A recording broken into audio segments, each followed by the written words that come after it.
But first, this hour, an illegal immigrant from Venezuela who entered the country during the Biden administration will appear before a judge for the first time since allegedly murdering 18-year-old Loyola College student Sheridan Gorman. She was shot and killed last week while she was out walking near the Chicago campus with her friends. Hello, everyone. This is Outnumbered. I'm Emily Campagno, and joining us today, Sandra Smith, co-anchor of America Reports, Carly Shimkus, Fox and Friends First co-host, Donna Rotuno, criminal defense attorney, co-host of the weekly rap sheet on Fox Nation and Fox News contributor, and host of the Crime and Justice with Donna Rotuno podcast, and Marcus Lemonis, businessman, host of The Fixer on Fox Business and Fox Nation, and Fox News contributor. Now, the suspect, 25-year-old José Medina-Medina, is charged with first-degree murder and attempted murder, 3 counts of aggravated assault, and discharge of a firearm, and aggravated unlawful possession of a weapon. But this isn't his first arrest. The Department of Homeland Security confirming this: José Medina-Medina was previously released after an arrest for shoplifting in Chicago. Sheridan Gorman had her whole life ahead of her before this cold-blooded killer decided to end her life. We are calling on Governor J.B. Pritzker and Chicago's sanctuary politicians to commit to not releasing this criminal illegal alien from jail back into American neighborhoods. Meanwhile, critics are slamming one Democratic alderwoman, saying that she callously dismissed this teenager's murder as simply wrong place, wrong time. Watch. It seems she might have, that as they were just out, you know, people go out to the beach all the time, right? And they go out on the pier, they walk around. So the kids were out doing normal things people do in the neighborhood. And it sounds like this might have been a wrong place, wrong time, running into a person who had a gun. They might have startled this person at the end of the pier unintentionally. We don't believe there is cause for broader community concern. Gorman's family defended her, saying this: what Sheridan was doing that night, walking with friends near her campus, was normal. It was safe. It is what students do every day. We will not allow this to be dismissed as wrong place, wrong time. This was not random misfortune. This was a violent and preventable act. Donna, the gasps here on the couch audible as we listen to, frankly, what were callous statements from that alderwoman. Talk to us about the legal implications here and the structure that this illegal alien enjoyed. Well, there's so much I can say here, as this basically happened in my backyard, and he will go into a courthouse that I'm in almost every single day. This is horrendous. This reaction from the alderwoman is abhorrent. The fact that you would dismiss this as wrong place, wrong time. There should never be a place where it's okay for people to walk around with guns and shoot people anywhere, much less on the lakefront in Chicago. I mean, this is an area that is beautiful. This is the area that J.B. Pritzker was walking down the walkway, telling Marianne Ahern from the news that this is a safe place and Chicago's a wonderful community, and it should be. It should be a safe place, and this is awful. What happened to this girl, it was absolutely preventable. The fact that these policies are in place that allowed him to be released.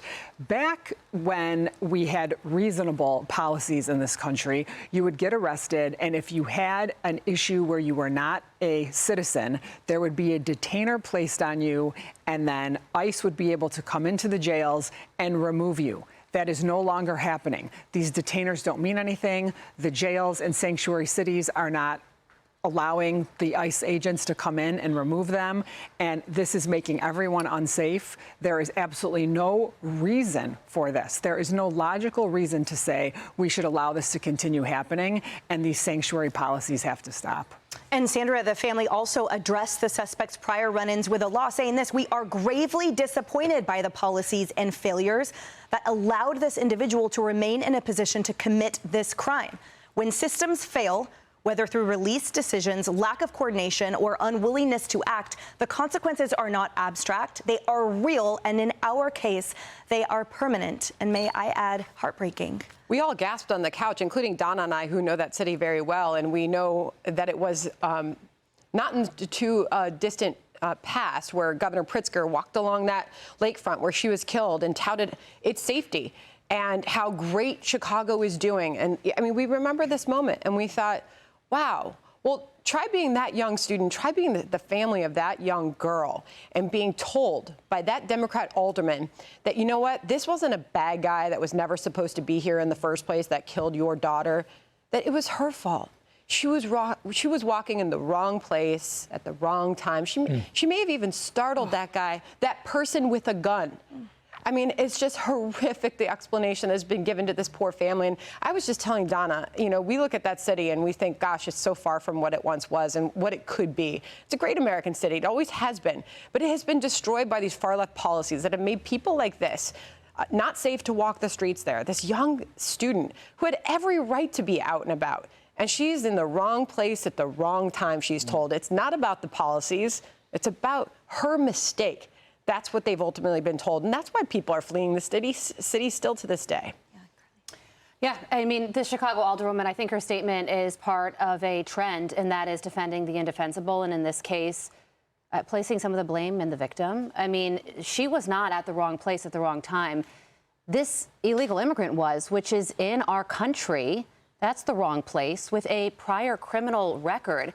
And I say that these statements are part of a trend because I remember that after a woman was lit on fire on one of the Chicago train lines, Mayor Brandon Johnson came out with a statement and said, all I can say is that as awful and as horrific as this tragedy is, it was an isolated incident. Where in that statement is, I am horrified that this happened in my city and that a repeat criminal offender committed this act, and I vow to never let it happen again. And I bring up these statements because usually change only takes place when something horrible happens. In Minneapolis, President Trump realized that it wasn't working and changed the course of action. But in these cases, in these situations, it is turning a blind eye and it is putting politics over public safety. And you have this beautiful young woman who was a member of her Christian community at church. Her social media is filled with pictures of her being excited for her future and captions saying she can't wait for the warmer weather of spring. And all of that has been taken from her and her family, and it's just absolutely devastating to see.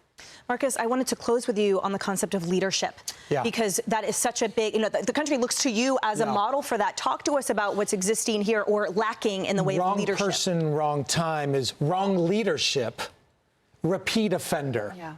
That's my issue, and I understand the isolation around the illegal immigration, but I moved from Chicago a couple of months ago after 20 years living on Michigan Avenue, where my wife feared for the lack of enforcement of laws. And you see offender after offender, even if it's a small petty crime or a heinous crime like this, there is no enforcement. So at what point are the elected officials who are responsible to enforce the laws going to be held civilly accountable for this?